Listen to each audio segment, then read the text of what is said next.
We're doing Exodus, in which we're looking at the symbolisms that are contained within these stories and bringing them to us, whether we talk about Jesus, whether we talk about the Old Testament or what. We're looking at the symbolisms. We're looking at mythology. We're looking at parables and allegory. And what I'd like to do with you for just a moment is try to reintroduce you to something that Joseph Campbell in his programs with Bill Moyer said that we have all lost, which is myth, the power of myth. We have no myth. And when you have no myth, you don't understand ancient writings because you take them literally. And you lose myth. If I say Jesus is a myth, people, oh, you know, he said Jesus doesn't exist. Not at all. That proves that Jesus does exist by understanding myth, because then you understand, what does the word Jesus mean? What does it mean to you as a human being in the reality of it? But you have to understand myth. And what I thought of as a way to try to help us understand myth and what I'm talking about and what the Bible's trying to convey to you is to create a myth. And let's use as the premise for it the idea that exchanging ideas brings wisdom. Wisdom, enlightenment. In other words, if there's an exchange of ideas, out of that exchange of ideas may come wisdom and understanding. That's a good word too. So, for instance, if she gets together with her and they sit down and they exchange ideas, or if two of you get together, 3 or 4 of you get together, and you have an exchange of ideas, out of that exchange of ideas, there may come understanding. You may become enlightened about something that maybe you didn't know before, all right? So that's one premise we'll use, that exchanging ideas brings wisdom and understanding. Let's also use another premise, that revealing a secret can bring or cause problems. So exchanging ideas between 2 or 3 can bring understanding, but revealing secrets can also cause problems. So let's use that as the premise. And let's create a myth, if we can, totally within the realm of your understanding it very simply. Let's take 2 people, Tom and Pete, okay? And what we understand if we're writing a Bible or whatever we're writing is that Tom and Pete go out and they shoot the bull, okay? They shoot the bull, you know, bang, bang, and there, you know, the big black animal. You can picture this in your mind. Guy's got a rifle, he shoots the bull. They're shooting the bull. As a result of sacrificing this animal, as a result of killing this bull, God gives them understanding. They receive understanding and wisdom. Why? Because they were shooting the bull. Okay.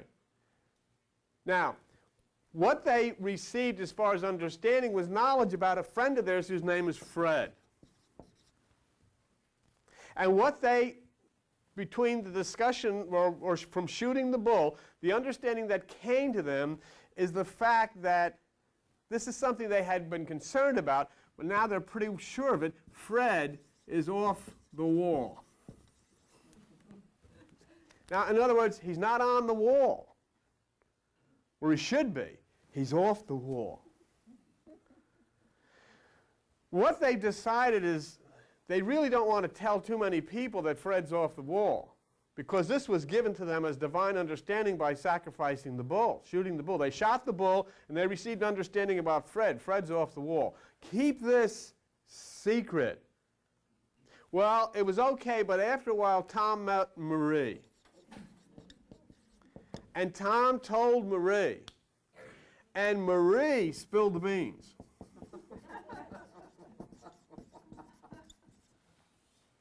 From shooting the bull, the wisdom was given to them that Fred was off the wall.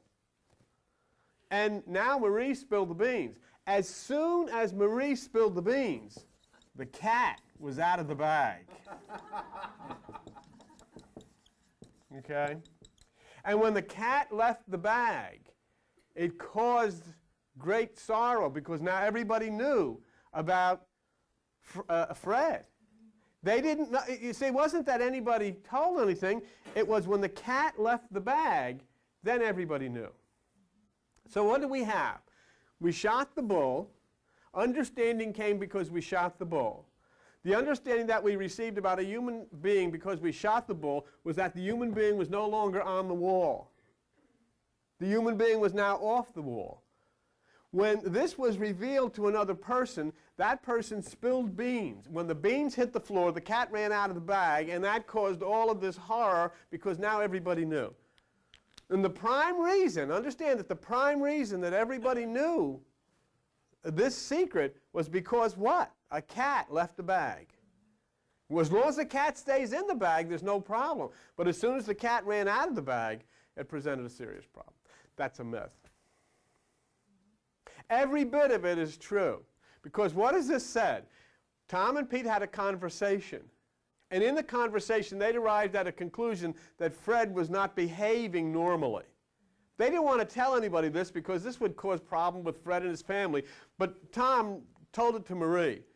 Marie went and told other people. She talked out of turn. And as soon as she talked out of turn, it made this knowledge open to everybody and caused a lot of problems.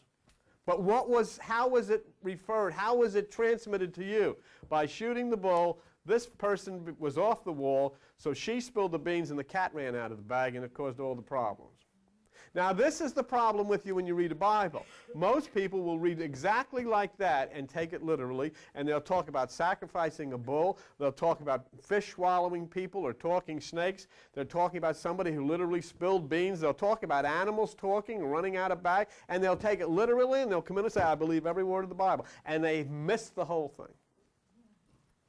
And that's what happens when you sit down and you take something like a Veda of Krishna, a Sutra, a Buddha, you take the Bible, the Quran, whatever. These are spiritual things. These are occult things, and you take them literally.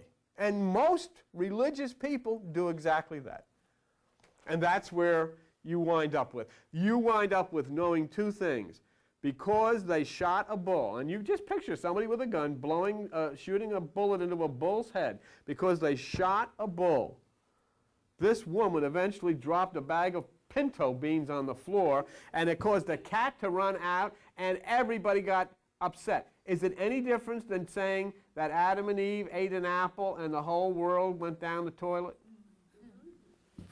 When you don't know what you're doing, and you're handling ancient myths and you're handling ancient scriptures, that's exactly what happens. And the world winds up in a mess because they don't know what they're looking at. And now, understanding that myth that we just went through together, let's go and take a look at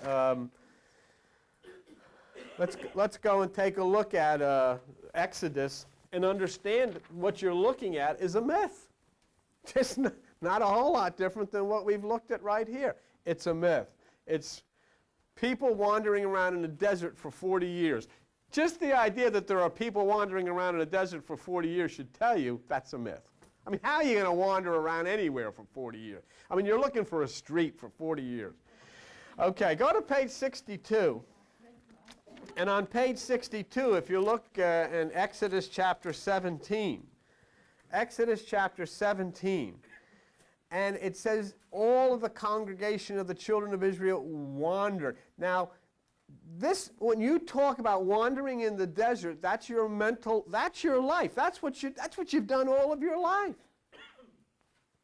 You've wandered in the desert. When we wander in the desert, it means we go through periods of confusion where we don't know which way to turn. That's wandering in the desert. And just think to yourself, do you ever go through periods of confusion where you don't know which way to turn? Obviously. All the time. And if you come to an oasis today, well, it's because today's Sunday. But remember, tomorrow's Monday, and you'll be back out in the desert again, and you'll say, where the heck am I? I don't know which way to go.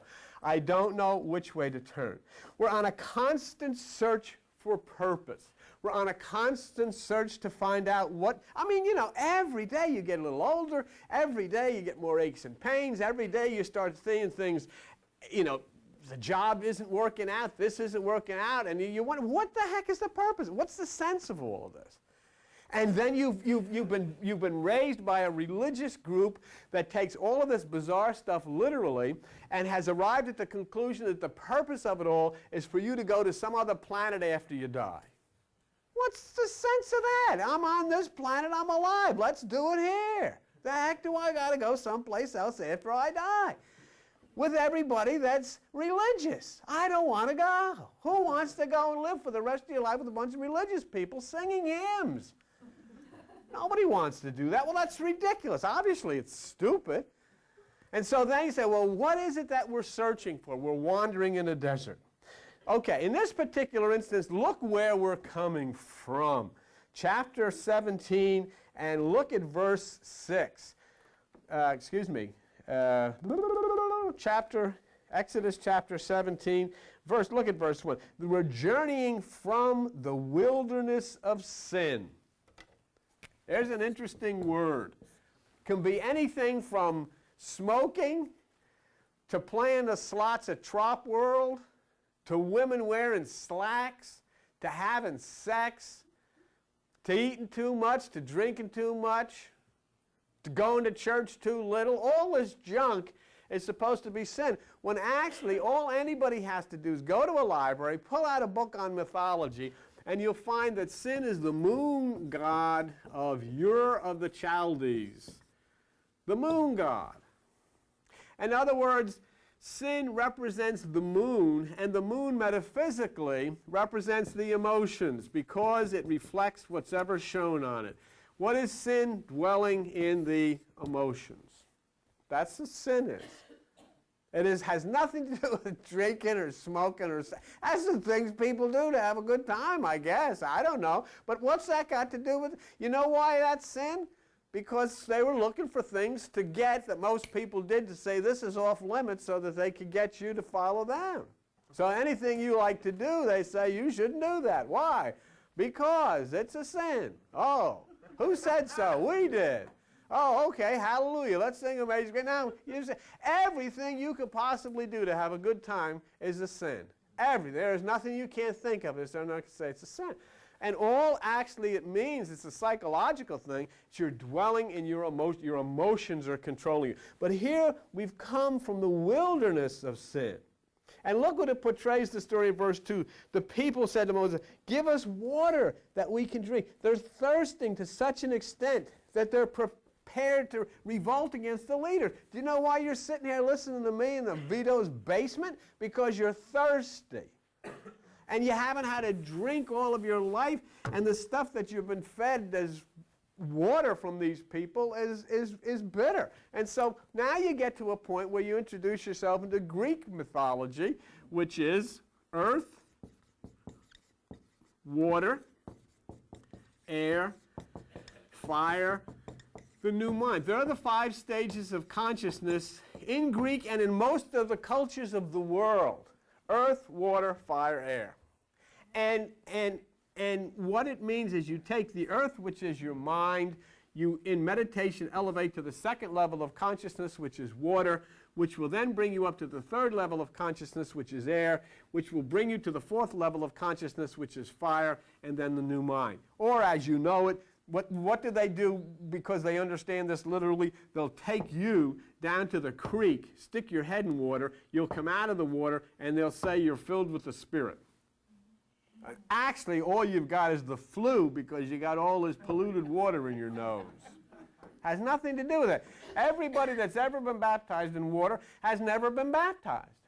Do you honestly believe there is some lunatic God on some planet who's not going to like you unless your head gets wet? What's that got to do with anything? Boy, that turns me on, Cindy, when your head gets wet. I'm going to forgive you for everything. But on the other hand, what about if you do take the lower mind and in meditation lift it to a point of understanding in the 2nd realm of consciousness and then rise up into this realm where you plug into that which we call God or creation? Now you've really got a baptism, don't you? And that's what it says in the Bible. We will rise to meet Jesus in the air. But what do they have in Christian bookstores? You can see it all over the place. Postcards of people flying out of cars and flying in between airplanes and going up into the sky. And they call it the rapture.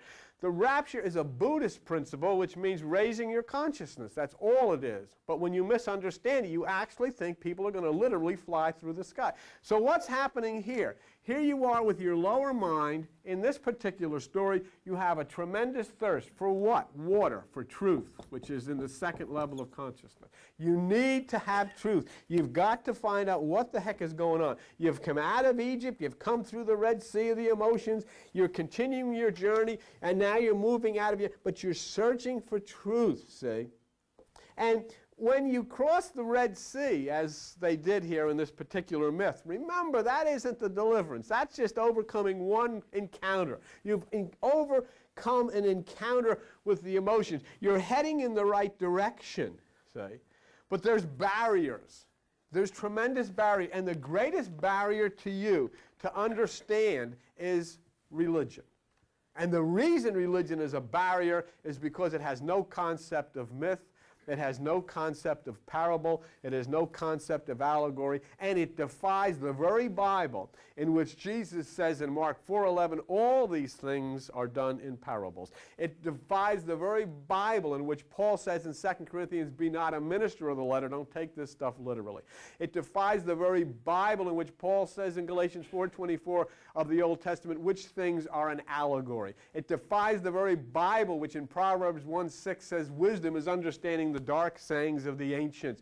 And it defies the very Bible in which God says in Psalm 78:2, I will utter strange things in parables and dark sayings of old. That's myth.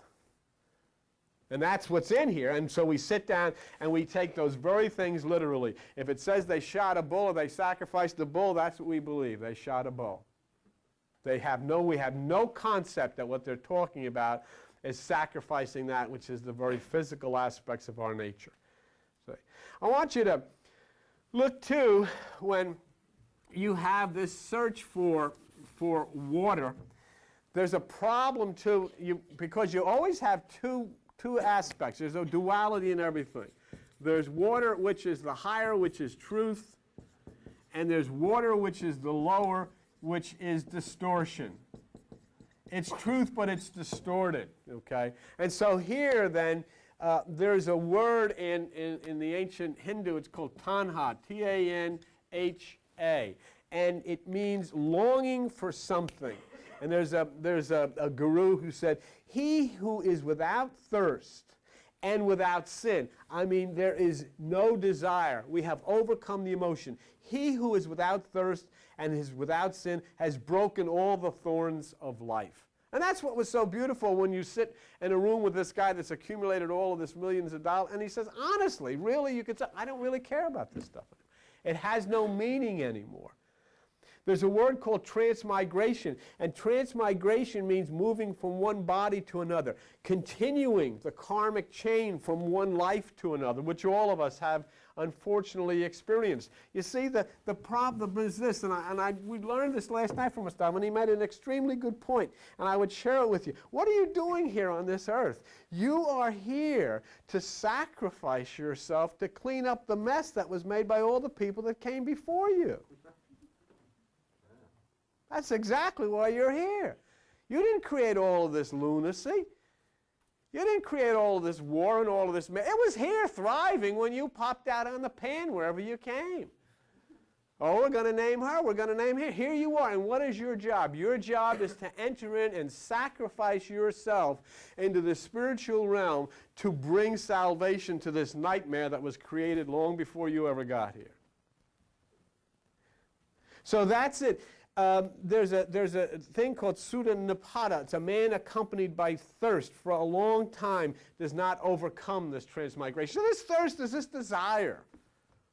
This thirst is this thing of sitting in here and just waiting to die. Absolutely, you've accomplished nothing. How old are you? If you were to sit, just to think to yourself, say to yourself how old you are, what have you accomplished? And when you start thinking of your life, you know what it is? A blur. It's a blur. It is trying to survive. It is exactly what a wildebeest does in Africa. Watching all the time for what's coming at you. Watching all the time for an ambush. And trying to survive. And every so often getting bitten. Something bites you in the rear end, something bites you in the front, and you go, oh, what the hell? Like, screaming and fighting and yelling and shouting and carrying on and electing people. We go into places and we elect them and we say, yes, you're going to be the salvation, and the whole thing is screwed up. And we run back in the next time we close the thing and elect this guy. And he's going to try to unscrew the thing that the other guy screwed.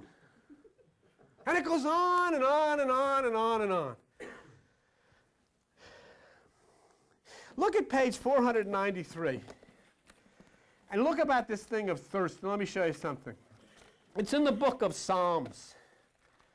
Page 493 of what our desire. What is your desire? What should be your desire? What is your purpose in being even alive? There must be a purpose, a reason for it. But you're not going to find it listening to me, and you're certainly not going to find it listening to this bizarre stuff that passes as religion. You've got to find it inside of yourself. You've got to find it in the nature of myth. You've got to find it in the nature of nature itself. Psalm 63, verse 1. O God, you are my God. Early will I seek you. My soul thirsts for you. My flesh longs for you in a dry and thirsty land where there is no water. You know where the dry and thirsty land is where there is no water? Your mind. There is only one dry and thirsty land where there is no water. Your mind. Where it is absolutely dry. And this is where you thirst. So you see, the scripture of these people crossing the desert proves the use of the desert and thirst as a yearning for spirit. What did we show you before we started this thing? He shot a bull. He's off the wall. The cat got out of the bag. She spilled the beans. Here they are thirsting in a desert. And the desert is between your ears. And if you listen, sometimes you can hear jackals in there screaming, and you can hear snakes hissing, and all kinds of weird stuff right smack here between your ears. And now you're thirsting in a dry, dry land because you have struggled in confusion, trying to find a way to make some sense out of the very existence that you have. You're sitting here. How in God's name did you wind up sitting in this place after all of these years when you've accomplished nothing? What was that? Oh. You never know. Look at go to page 537. Page 537 is Psalm 143. You're in here for a half hour. Get a little bit involved. Get a little bit into this because I'm going to show you something. I'm going to show you the solution. I'm going to show you something exciting. So get a little involved in it, you know. You're going to walk out of here. And for the first time since you ever been anywhere, coming and listen to anybody, you're going to walk out and know something. You're going to know something that's meaningful to your life. You're going to get an instruction written in myth. You're going to get an instruction written just like we talked about shooting the bull and the cat's out of the bag. Did you ever think of such a thing? Why is everything screwed up? Because the cat's out of the bag. And right away, you don't even think of a pussycat. You don't think of a brown bag with a pussycat. Oh, geez, if the cat only stayed in the bag, this wouldn't have happened. You're not stupid. But when you go to churches and you get involved in religion, they require one thing of you. Check your brains at the door. Come in and be stupid. Okay? Give you a songbook. Sing these words. Okay? Get up when we say get up. Get down when we say get down. Okay? The man was swallowed by a fish. The fish puked and an evangelist came out. Okay? The two people were in the garden, didn't know they didn't have any pants on. The lady didn't have any panties on. The man had no shorts on. But they were saved, and they got their panties because they found a talking snake. Okay. It's all right. I believe that. It's all right with me. It's a good church. It's a good church. Not only that, but the water was going to come and cover the whole earth. And so a guy made an ark and got two of every kind of animal in the boat. Ooh, yeah, I agree with that. In fleas, two fleas. Everybody went in the boat. Two ticks. In fact, the ticks were married. One was named Tick, the other was named Tuck. I had to do it. No. Now, No, but I mean, this is the stuff. And you know the worst part of all this? This is the foundation of our culture. And we all say, we come on top, we got to get back to the Bible. We got to get back to God. Get away from it. Jesus. Anyhow, go to page 537, Psalm 143. Remember, these people are wandering around the desert for 40 years looking for this guy's house, and they can't find it, and it's 40 years later, and they're still looking. It says Psalm 143, verse 6, and what does it say? It says, I stretch forth my hands unto you. My soul thirsts after you as a thirsty land, Selah. I said to Mustafa last night, it's interesting.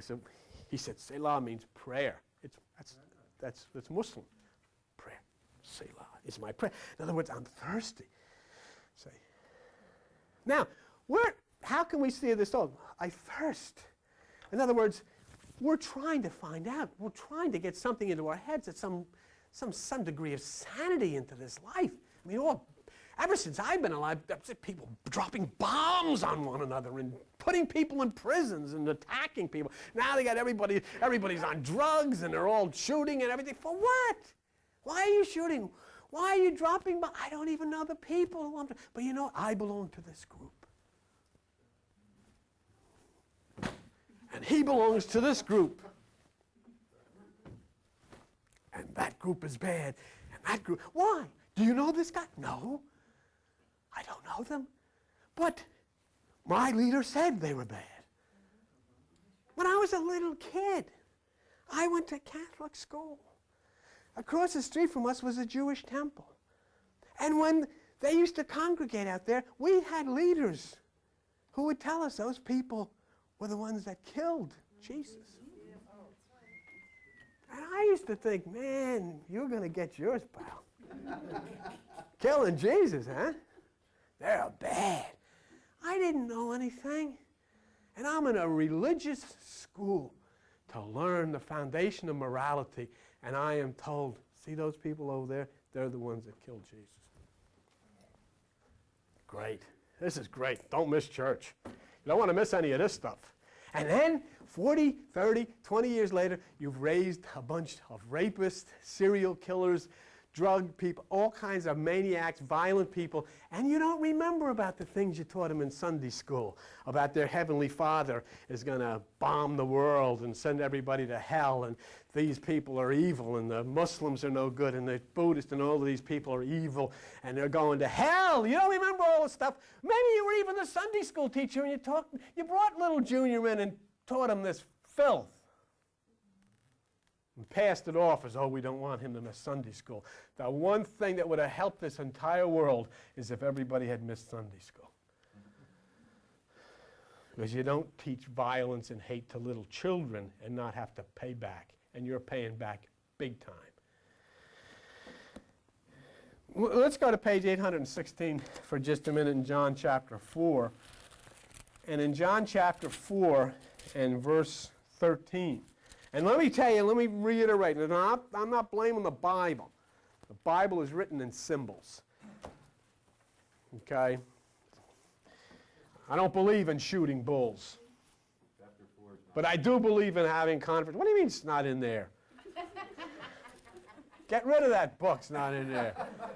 Chapter 4, the book of John is not in there? 816 is not on it. 867, I said. Oh! And if I said 816, it was just to see if you were paying attention. The beans hit the fan. Thank you, Ruth. Ruth knows. Okay, this is Jesus talking, and what does he say? Whoever drinks of this water, meaning the water outside, the lower water, will thirst again. Okay, verse 13. But whoever drinks of the water that I shall give him shall never thirst. That's the water inside. And what is that water? Please, understand something. What you've just read is Greek mythology. It is not English, it is not Jewish, it is not written in Jerusalem, it is not written in England, it is written in Greece. It is part of Plato, it's part of Pythagoras, it's part of all the ancient Greek myths. They specifically say you must drink of the water. It is the second stage of consciousness, which is water. In other words, you must elevate your consciousness to the second level, then you are drinking water. And guess what? when you rise in meditation to that second level of consciousness, you will see the Christ. And what will he be doing? Walking on what? The water. You see? It's talking about that second level of consciousness, that second stage of consciousness. In other words, and what is this? Is there water in you? Yes, but not to do this. Is there electric? What is all this talking about? I'll tell you something, and this may be a shock to you. There is no God in you. There is no spirit in you. There is no devil in you. Inside of you is a bunch of stuff, all kinds of blood and hormones and electric lines and all kinds of stuff. If you blow up, they'll find stuff all over the place. There is nothing holy. But this is the secret. If you understand and you plug in, the stuff in there will come together in an electrical, beautiful way, and it will make you into God consciousness because of the interactions of the electrons and the interactions of the glands. And all this is doing is telling you, if you touch a part of your brain that you haven't touched yet, something will happen. Well, what will happen? Well, let's call it water. We'll use a code word for a level of consciousness. We'll use a code word for a level of the vibrations in your... If you reach that level, something will happen to you. And we're going to call that level, for the means of reference, water. When you get to the water, your thirst, we'll use the word thirst to say you'll be satisfied, you'll understand. Nothing is going to happen inside of you. There's no water, there's no thirst. You have electricity and all of these things moving around. But when you learn how to use your body and your mind, look, you go to Jack LaLanne's and you go like this. And you go and you do all of this stuff, and you get, and Joan gets on the treadmill, and you go, and everybody pants, and you exercise your legs, and you exercise your rear end, and your front end, and your top parts, and your lower parts, and this side and that side. And there's one thing that you've totally never even touched, and it is shriveled up like an old beggar. It's the pineal gland of the brain. And why didn't you exercise it? Because nobody even told you you had one. The most important, what does Rene Descartes say? The place where God meets you is the place that's neglected. The lamp has gone out. Light the lamp. Touch the stone. It's nothing to do with religion. It has to do with your brain and a gland in your brain that you're going to activate. And it's going to do things like Newsweek says melatonin is going to flow and all this kind of stuff. Okay. I don't know, it's pineal gland. Well, all I know about it, that's you.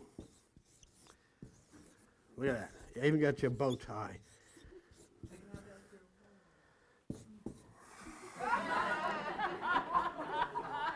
Very good, Okay. In the center of your brain, is a thing called the pineal or pineal gland, pineal, okay? It is called the Sacred Pinecone. The ancients knew about it. It is also called the single eye. The energy comes from the solar plexus, which is the fire energy, touches the sacred pinecone, the pinecone opens. It's the same way it happens in the forest. The fire comes, touches the pinecone opens and throws open the seed of life.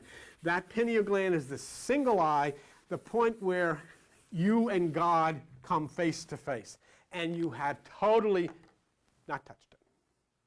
It's absolutely atrophied from lack of use. This is what, you know what's a good part of this?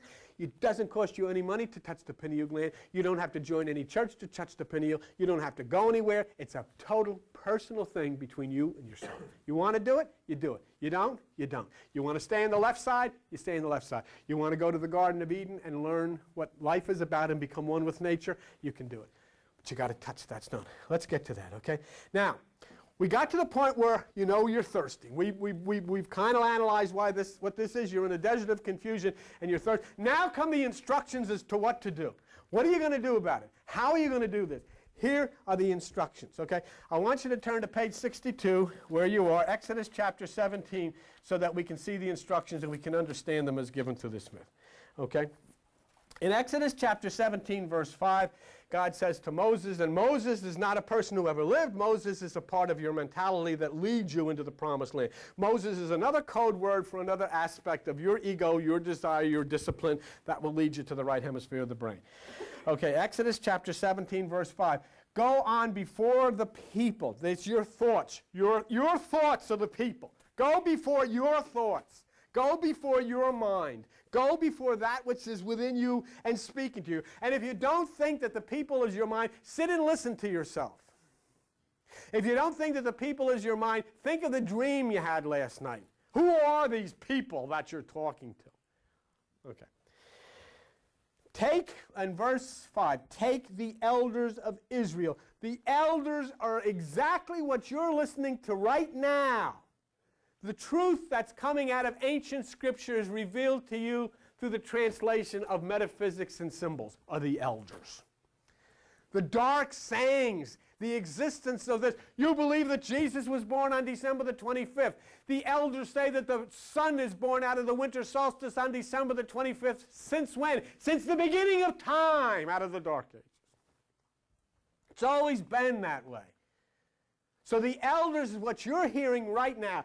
Not some guy that's made a duchess or a duchess or a deacon or whatever they are. We're talking about an elder who is the ancient of days, the truth that comes from the beginning of time that says, if the energy rises from your lower and moves highward up the spine, it will touch the pineal and it will open the right hemisphere of the brain. That is a mystical statement out of the ancient scriptures as an elder. Go before yourself. Take the elders. Take this truth, okay? And what is an elder? Let me just show you real quick. Leave your finger where you are. Go to page 781 and I'll show you an elder. This is an ancient statement of truth about the pineal gland of your brain and the secretion of melatonin into your body. Matthew chapter 6. Remember, melatonin is a skin lightener. Okay? Matthew chapter 6. Look at verse 22. If the light of the body is your eye. If therefore your eye be single, pineal, pineal, pineal, pineal, pineal, pineal, pineal, pineal, single eye, single eye, single eye, pineal, pineal, single eye. If your eye be single, pineal, your whole body shall be filled with light melatonin, light melatonin, light melatonin, light melatonin. If you stimulate the pineal gland, your body will fill with melatonin. And if you don't believe Jesus, certainly you'll believe Newsweek. Because Newsweek says the same thing. And Newsweek wouldn't lie. I don't believe Newsweek. I believe Newsweek. Okay. Now, Exodus 17:5, back where you are. You enter within the people. The elders are your understanding. Now this is the point. Take the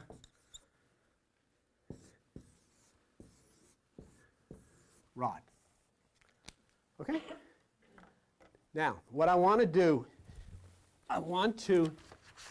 would you, and please, I want you to take, don't even think about reading all this stuff here, because you're going to screw me all up, and you're not going to pay any time. Just hold on to this. I want to show you something, okay? Just take that.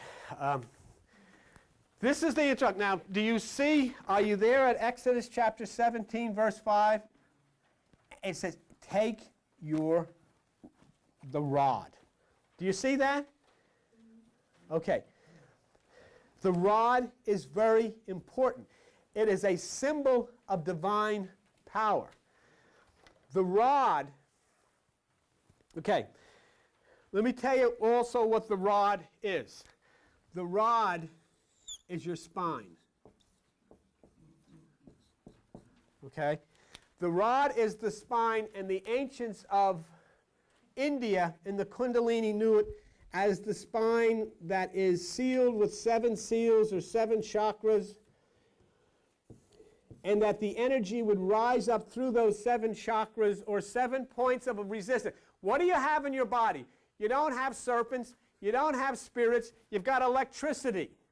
The electricity would move up through those 7 chakras or 7 resistance points, okay? As the electricity would move up through the 7 resistance points in your spine, the ancient people would chant a word. They would say, Om. Okay? And you say, oh, that is very occult. But what is the international word that designates electrical resistance? Oh, how did they know? Did anybody know that they're sitting in Nepal at the top of a mountain somewhere chanting the international name of electrical resistance 15,000 years ago? Om. Who told them Om was the number of resistance? Do you understand what I'm telling you? Okay. Now, why is it important to you? It rises up, impacts the pineal gland that we talked about, opens the right hemisphere of the brain. Real quick, go to page 1005. We're going to kind of have to move it because there's just a few things, but I wanted to get to you, okay? 1005. Here's the description of this very same in your Bible. So you can show people and they say, how do I know? The Bible told me so. How do you know? Shall we read about this same thing in the Bible? Let's all read it together, he said. Revelation chapter 5, verse 1. And I saw in the right hand, that's the right hemisphere of the brain, of him who sat on the throne, which is your highest consciousness, a book. That's the book of life. Didn't I ever tell you in school? Make sure your name is written in the book of life. Now you're understanding how it's going to get there. A book. Where's the book written? Written within. Within what? Within you. And where? On the back side. The spine. Sealed with 7 seals. It's in the Bible. You see, I mean, I'm not talking about something that's in a New Age bookstore with rocks and smoke. I'm talking about something that's in the Bible. Okay? Now, look at this thing that I gave you. It's written by Dr. Alfred Louis. I just want you to look at the picture. Dr. Alfred Louis in the book Hormones, published by Chapman and Hall. Over to the right. After traveling through nerves in the spinal cord, the signal reaches the pineal gland. In the absence of light signals, the gland begins production of melatonin. But how does it get there? It travels through nerves in the spinal cord. The Bible, Kundalini, there it is. And now here, what has happened here in Exodus 17:5. I want you to see and go with me so we learn about this understanding of this rod business. Go with me to page 49 in Exodus chapter 4. This is the key part of what we're doing here today, so just try to hold out for a few more minutes because this is critical and this is what you came here, and this is why I came here today to share with you. Exodus chapter 4, verse 2, Moses is talking to God, and Moses says to God, look, I can't talk to no Pharaoh. I don't know what the heck to say to Pharaoh. I don't even know. I can't speak. Look, I stutter. I don't know what to say. What am I going to say? How am I going to do this? And what do you say? You don't know how to talk to your boss. You don't know how to talk to your wife. She doesn't know how to talk to you. You don't know how to talk to your mother-in-law. You don't know how to talk to the cop that's going to give you the ticket. You don't know how to talk to the guy that's coming to repossess the car. You don't have to talk to them. What am I going to say? I got to go to court Thursday. I don't know what am I going to say. What am I going to do? How am I going to do this? I don't know. So we scream, we go in and we sulk and we stay there. And we just sit by ourselves and just smote inside of ourselves. When are you going to come out? Never. Never going to come out because I'm in a mood. Because I don't know what to say, I don't know what to do anymore. It's like the kids say, Mom, I can't get this math. Did you ever see this pathetic kid on television? What's wrong, Billy? I can't get this math. Get a job. Get him out of the house. Get a job. Okay. Exodus chapter 4, verse 2. And Moses says, look, they're not going to listen to me. And the Lord says in verse 2, what is it in your hand? And he says, a rod. And God says, cast it on the ground. And then when he threw it on the ground, it became a serpent. The rod is your spine. You stand on it. It supports you. It is your life. It is your physical life. It is your seat of dependence. You're depending on your physical nature. You're depending on everything physical. And what the admonition is, take that and throw it on the ground. Don't depend on that anymore. Don't depend on what you think. Don't depend on what you understand. Don't depend on your life or your traditions or your physical experience. And when you will no longer depend on yourself, rod, instead throw it on the ground, it'll become the serpent. It'll become the Kundalini. It'll become the winged, trying serpent. And it will rise upward and impact the pineal. And it will devour the hurts, and it will devour the fears, and it will devour the guilt, and it will devour the oppression that people have put on you, and it will set you free. Throw it down, and it'll become the serpent Kundalini. It'll become the book of life. Separate from thought. Separate from yourself, and she will come to life. Right? So, now, Go to Exodus 17, where we were on page 62, and we'll get to the crux of this story. They're thirsty. They're out in the water. They're out in the wilderness looking for water, thirsty. You and I are out in the wilderness. Now here's the idea. This is what you got to do. Exodus 17, look at verse 6. And God says, I will stand before you upon the rock in Horeb. The word Horeb means the mountain of the dried up ground.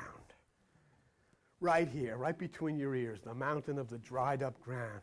And God's saying, I'll stand there. I'll wait for you.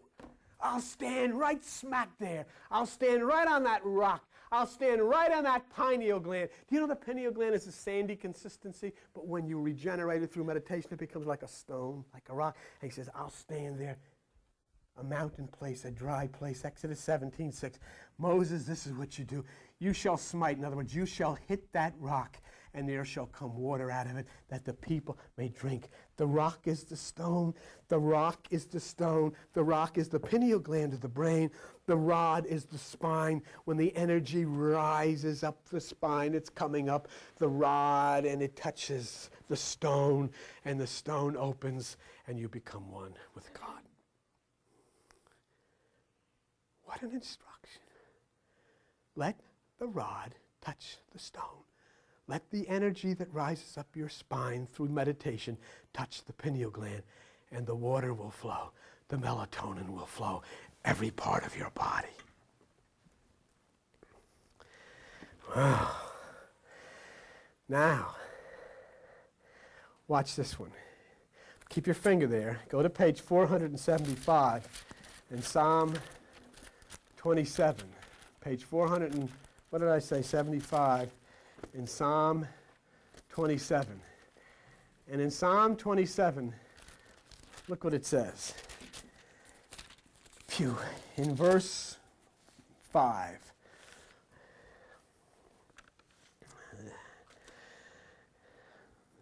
In the time of trouble, he shall hide me in his pavilion. In the secret of his tabernacle shall he hide me.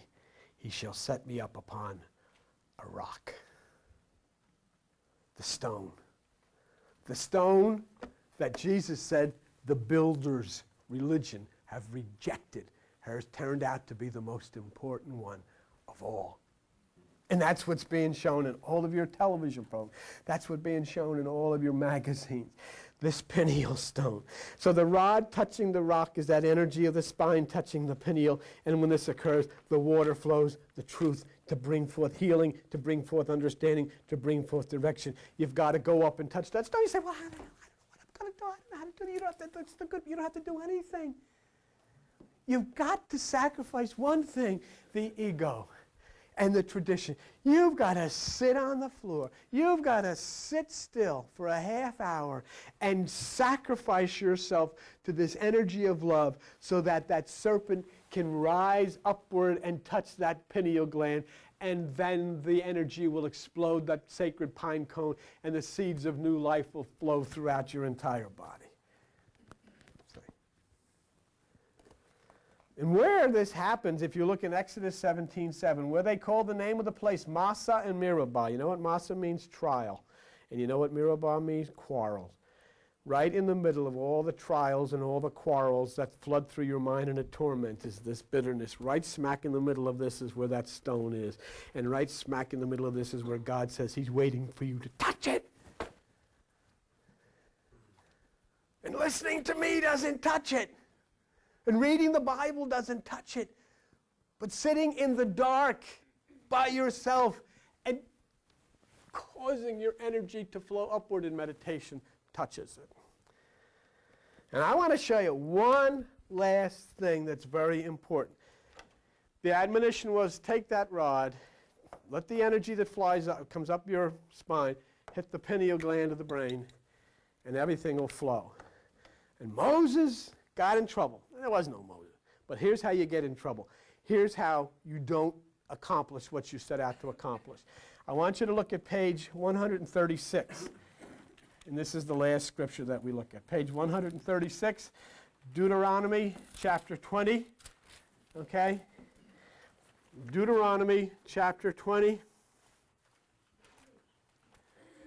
on page, is that 136? Oh, all right. That's what I said. I wanted to see if you're paying attention, and that's what I wanted you to do. Okay. Now look at verse 8. Take the rod, gather the assembly together, speak unto the rod, it'll give forth the water that we've gone through. And Moses took the rod as God commanded him. And Moses and everybody got together, verse 10, by the rock. And Moses lifted up his hand, and with his rod he smote or hit the rock twice. And he never was able to see the promised land. He never entered into the promised land. It's Numbers chapter 20, verse 11. And he smote the rock twice. The water came out, but he never saw the promised land. Why? He wasn't told to hit it twice. He was told to touch it. But you know what he did? He added his own technique. He added something of his own. And he blew the whole thing. And as soon as you add something of your own, as soon as you add something of somebody else, you'll never see the promised land. Numbers chapter 20, verse 11. What page is that on? 136. Numbers chapter 20, verse 11. Do you see it? You take it, and all you're instructed to do is sit on your rump and allow this to happen. Don't add anything of your own, because if you do, you're not going to get there. I don't care what anybody has said. I don't care what you've been taught. I don't care what. All you have to do is be still, and it will do it by itself. The admonition is, let the rod touch the stone. Let the energy from the spine rise up and touch the pineal gland. But if you add anything or any kind of your technique, oh, I'm going to do this or I'm going to do that, I'm going to get into all this New Age stuff, and I'm going to put stuff on my head and all this, you're not going to find it. You're never going to find it. I think the most clear inference of that was this person that Joan was counseling, who was in a lot of trouble. Doesn't come to this church, but somebody asked her as a favor. A lot of trouble, and this woman knows nothing about meditation, had never meditated, and Joan said to her, just sit and be still and be quiet in a dark place and spend some time just by yourself. And she came, she says, something happened and I don't know how to explain it. And Joan says, what happened? She says, well, it was right between my eyes, right here. This light came out. Do you know what? If somebody had told her about that, she'd have never seen it. And all Joan told her to do was just sit and touch the stone. She didn't mention anything about the between the eyes, anything like that. But what? And so many people that have instruction on how to meditate never, ever have that experience because their instructions get in their way of it. You've got to come as a child. See? So the Lord spoke to Moses and Aaron, and in verse 12 it says, because, I'm sorry to do this to you, and I promise you, and I won't do any, I promise this is the last one, but Numbers chapter, what were we, chapter 20, would you show, can I just show you something real quick? All right. Verse 12, would you page 136 or wherever you are, would you just look at this and then we're out of here? And the Lord spoke to Moses and Aaron, and says, because you believed me not. In other words, you hit that stone twice.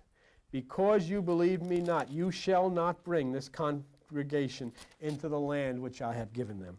You'll never make it to the right side if you go beyond the instructions. You'll never do it.